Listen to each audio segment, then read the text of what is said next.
पाक में आता है, मेरे आका मुस्तफ़ा करीम रऊफ़ुर रहीम सल्लल्लाहु अलैहि वसल्लम ने फरमाया, आकाए करीम कहते हैं जहन्नम जब सांस बाहर छोड़ता है तो लोग गर्मी का मौसम महसूस करते हैं। उसकी सांस वो बाहर, ये सांस है जिसे तुम गर्मी कहते हो, वो जहन्नम की सांस है। जब उसकी सांस बर्दाश्त नहीं होती तो उसकी जात कैसे बर्दाश्त होगी? वो जहन्नम के दहकते हुए शोले। आपने सीरियल की अदाकारा को अपने लिए आइडियल बनाया, आपने फिल्म की हीरोइन को अपने लिए आइडियल बनाया। वो नचनिया का मुस्तकबिल क्या है जिसकी हर रात किसी न किसी ऐरे गहरे के साथ गुजरती हो, तुमने उसको आइडियल बनाया। आइडियल तो तुम्हें उसको बनाना था, आइडियल तो तुम्हें उसको बनाना था जिसके बिस्तर पे कुरान नाजिल होता है, वो जात सैयदा आयशा सिद्दीका की जात। आपकी छोटी सी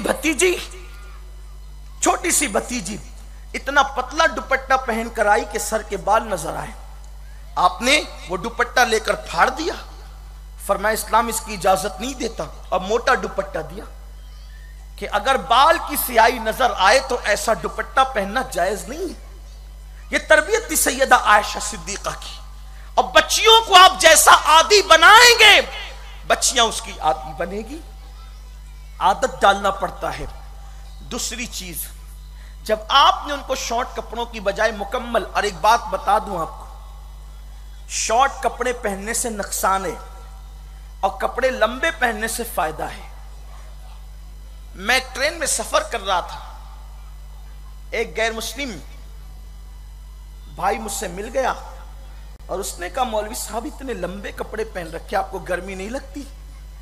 मैंने कहा मेरे मजहब की तालीम है, इसलिए मैं उसका बचपने से आदमी, मुझे गर्मी नहीं लगती।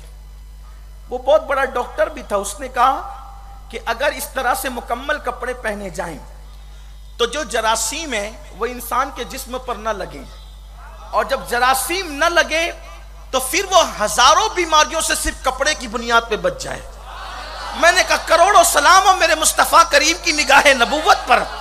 1450 साल के बाद दुनिया कह रही है कि जितने जिस्म पे कपड़ा ढका होगा वो जरासीम से महफूज होगा और वो बीमारियों से महफूज रहेगा। खुदा की कसम, ये मेरे नबी की शान है कि जो कपड़ों से ढक सकता था बतौर जीनत, उसको कपड़ों से ढक दिया, लेकिन गला कपड़ों से ढक न सकता था, मुस्तफा करीम ने दाढ़ियों के बाल से ढक दिया।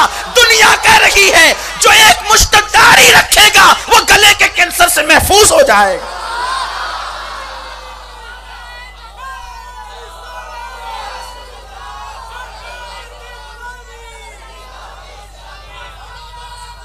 इस्लाम का कानून सिर्फ रस्मों की बुनियाद पर नहीं है, वो हकीकतों की बुनियाद पर। क्यों? क्योंकि मुस्तफा जान रहमत, सबसे बड़े नबी, सबसे बड़े आलिम, सबसे बड़े माहिर नफ्सियात, सबसे बड़े तबीब, सबसे बड़े खतीब, हुजूर हर फन में सबसे बड़े हैं। तो कयामत तक तबीबों की नजर जहां तक नहीं पहुंच सकती, मुस्तफा जान रहमत ने वो सब कुछ बयान कर दिया। अब तबीब ढूंढते रहे, बोलते रहे, इसलिए कि हर तबीब बीमारी को क्या इलाज कर सकता है। दुनिया में एक ही तबीब ऐसा पैदा हुआ है जो दर्द को दवा करने का हुनर रखता है। इसीलिए तो मेरे इमाम ने दर्द से शिफा की बात नहीं की। कहते हैं शाफियो नाफी हो तुम, काफियो वाफी हो तुम, दर्द को कर दो दवा, तुम पे करोड़ों दुरूद। दर्द में तबीब शिफा दे सकता है, दर्द को दवा नहीं कर सकता। दर्द को दवा करना ये आमिना के लाल की शान है, जाने मसीहा की शान है, मुस्तफा जाने रहमत की शान है। लोगों, तुमने मेरे नबी का दामन छोड़कर हीरो हीरोइन के चक्कर में उलझ गए, इसलिए तुम बीमारियों का शिकार हो गए। जवानियां लुट रही है। अगर औरतें सरों पे दुपट्टा डालकर अपने बदन पर पूरे कपड़े पहने, हजारों बीमारियों से बच जाएगी, हजारों। क्योंकि जो तुम नहीं देख सकते वो हुजूर देखते हैं। लोग इजाद कर रहे हैं मुरक्कबत से, मुअद्दबत से, ये अद से, वो अद से, लेकिन जिस्म होता है तो नजर आती है ना कोई चीज। कितनी भी बारीक चीज हो, पढ़े लिखे लोग यहाँ है ना, मेरी बहनें भी होगी, कितनी भी बारीक चीज हो उसका जिस्म होगा तो नजर आएगी, वरना नजर नहीं आएगी। मेरे नबी की नजर तो वो है जिस खुदा का जिस्म नहीं, जिस खुदा का जिस्म नहीं, मेरा नबी उस खुदा को भी देखता है। भाई कितनी भी बारीक सी चीज हो, जिस्म होगा तो नजर आएगी, वरना नजर नहीं आएगी। हवा किसी को नजर आई है किसी अदसे से, किसी दूरबीन से नजर आई नहीं नजर आई है, लेकिन ये मेरे नबी की आंखें हैं। कहते हैं इन्नी राई तो रब्बी, मैंने अपने रब को देखा। किसको देखा? जिसका जिस्म नहीं उसको देखा। तो जिसका जिस्म नहीं है जब उसको देखते हैं तो वो कौन सा जिस्म है जो मुस्तफा जाने रहमत नहीं देख सकते? तो हुजूर ने जो लिबास दिया, हुजूर ने जो अंदाज दिया, उसमें तिब्बी फवायद